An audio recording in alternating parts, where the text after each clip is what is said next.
Seguimos con el segundo tema a exponer, que es distribución de Weibull, compuesto por Alfonso Durazo y su servidora Lirio Verdugo. La distribución de Weibull complementa las siguientes distribuciones, que es exponencial y normal. Pero ¿cuándo se usan? Bueno, se usan cuando se sabe de antemano que una de ellas es la que mejor que describe a la distribución de fallos. La 2 es cuando se han producido muchos fallos, al menos 10 de ellos, y los tiempos correspondientes no se ajustan a una distribución más simple. ¿Pero para qué se usa? Se pueden preguntar ustedes. Bueno, esta distribución nos permite estudiar cuál es la distribución de fallos de un componente clave de seguridad que pretendemos controlar y que a través de nuestro registro de fallos observamos que estos varían a lo largo del tiempo y dentro de lo que se considera tiempo normal de uso. La distribución de Weibull se representa normalmente por la función acumulativa de distribución de fallos, tal como vemos en las fórmulas siguientes, teniendo como los valores a x es el valor con el que se desea evaluar la función, esto ya depende del problema visto, alfa es un parámetro en la distribución, beta es un parámetro igualmente en la distribución y el acumulado determina la forma de la función. A continuación en esta fórmula vemos la tasa de fallos para la distribución. Como vemos, simplemente es la fórmula aplicada con las variables que vimos anteriormente, solo que colocados de distinta forma. La tasa de fallos para la distribución es una parte fundamental ya que estamos evaluando el fallo, ya para tomar decisiones a futuro a nivel gerencial.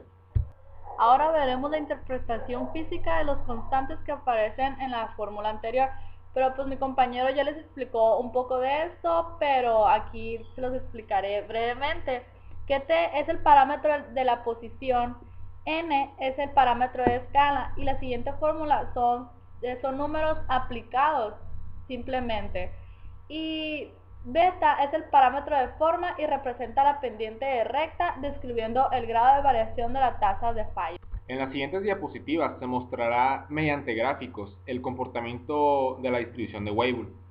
Se pueden observar principalmente que los gráficos están compuestos del lado izquierdo en el lado del eje de las Y por la ocurrencia del fallo, un parámetro de escala, vamos.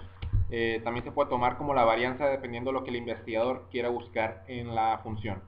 Y de parte del eje de las X estamos observando parámetros de forma, tales como son edades de fallas, ciclos de arranque, distancia. Bueno, esto ya varía, depende del problema y sobre todo el enfoque que le quiera dar el investigador al problema.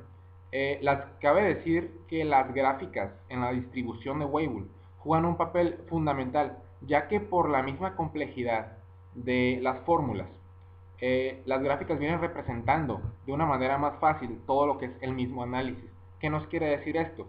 Para una persona, para un inversionista, para un empresario que quiera hacer una investigación o tomar una decisión sobre cierto factor de producción o sobre cierta inversión, pues obviamente se le va a hacer más fácil ver una gráfica de Weibull y aprenderla a interpretar sobre todo, para que de esta forma su decisión sea la correcta sobre cierta situación en un nivel gerencial o un nivel financiero. Ahora veremos un ejemplo aplicado sobre una empresa exportadora de componentes que en cierto punto se dieron a conocer problemas en el sistema de producción, pero siguiendo la distribución de Weibull, que con el valor de B tiene igual a 2 y Q tiene un valor de 300 meses. Ahora la pregunta es, ¿cuál es la fiabilidad a 200 meses? Y después de cuántos meses es del 90% de fiabilidad alcanzado. Tenemos que dar a conocer que la fiabilidad es la probabilidad de un buen funcionamiento de esos componentes. Bueno, ahora sobre la solución, sabemos que después de 200 meses la fiabilidad del componente. Y se muestra abajo lo que es la fórmula aplicándola con los valores que nos da el problema, simplemente introduciéndolos y nos da un resultado de 0.6412. Ahora la media y la varianza de la distribución de Weibull se calcula utilizando la distribución gamma, que se muestra en la fórmula al lado izquierdo, que simplemente se utilizan los mismos parámetros que se han dicho anteriormente aplicados. O también se puede utilizar en Microsoft Excel o también cualquier tipo de calculadora que tengan la función para este tipo de distribución de Weibull. A continuación vemos que la media de la distribución de Weibull es igual a la vida estándar si el parámetro de la forma es igual a 1. La media en función del parámetro de forma se muestra en la figura siguiente. Aquí vemos principalmente en el gráfico este tipo de curva. Cabe mencionar que este tipo de curva que estamos observando es la más vista en el medio económico administrativo. Hay otro tipo de curvas, como la curva de bañera, pero este tipo de curvas no viene aplicado principalmente a lo nuestro. Así que simplemente aquí nos medimos principalmente lo que son ocurrencia de fallos y lo que es en la tabla, en la parte de abajo de la gráfica, el parámetro de forma. Ya vienen siendo edad, ciclos, arranque o distancia. Todo esto para representar más gráficamente la situación del estudio. La varianza de la distribución de Weibull. La varianza de la distribución de Weibull disminuye a medida que el valor de los aumentos de parámetro de forma. Esto lo muestra la figura siguiente basado en la fórmula que estamos viendo a continuación. Cabe mencionar que para la aplicación de la fórmula simplemente se aplican los parámetros ya dichos anteriormente y se saca la función de la distribución.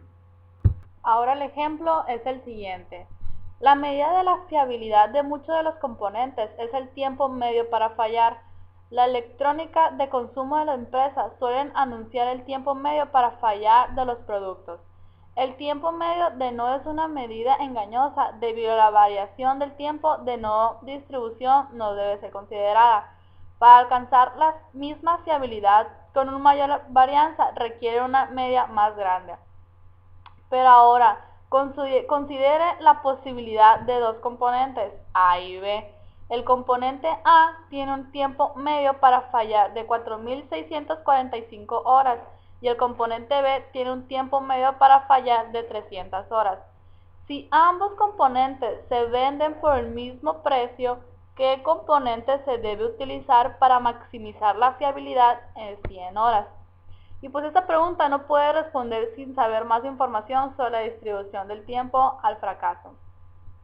Ahora aquí se pueden ver dos columnas, que al lado izquierdo se tiene el componente A, que tiene una media de 4.645 horas y un tiempo de Weibull a fallar de una distribución con parámetro de forma de 0.8. Utilizando la media y el parámetro de forma, el parámetro de escala del componente A se puede calcular con 4.100 horas y la fiabilidad debe de ser 100 horas. Y abajo viene la fórmula que simplemente se están aplicando las cifras que se dieron en el problema abajo. Y bien, te vienen dando un resultado de 0.95. Y del lado derecho se ve el componente B, que tiene una media de 300 horas y un tiempo de distribución de Weibull a fallar con un parámetro de forma de 3 horas. Utilizando la media y el parámetro de forma, el parámetro de escala del componente B se puede calcular a 336 horas y pues es igual que el componente A, tiene una fiabilidad de 100 horas y se hace lo mismo que en la fórmula del A, que simplemente se están aplicando los valores dados arriba y su fiabilidad es de 0.97. Ahora veamos, aunque la media del componente A es 10 veces mayor que la media del componente B, la fiabilidad del componente B es mayor que la fiabilidad del componente A de 100 horas. Continuando con este ejemplo, si la fiabilidad de las 100 horas se maximiza, el componente A tiene una fiabilidad de 0.723 y el componente B tiene una fiabilidad de aproximadamente 0. Vamos, dicho en otras palabras, el inversionista o el empresario se va a guiar por el componente que obviamente tenga una mayor duración y tenga una mayor fiabilidad. Obviamente esto va a reducir costos.